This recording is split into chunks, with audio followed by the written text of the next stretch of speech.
खालच्या बाजूला सोनोरी नावाचं गाव आहे. त्या गावावरतून या किल्ल्याला सोनोरीचा गड असे म्हणलं जातं. किल्ल्याची बांधणी 1760 ते 1765 या काळामध्ये, या 5 वर्षात हा किल्ला बांधला गेलाय.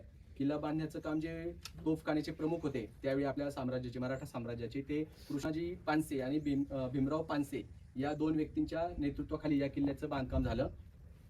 आणि किल्ल्याचं बांधकाम होत असताना किल्ल्यावरती थोडंसं काही समस्या निर्माण होत होत्या.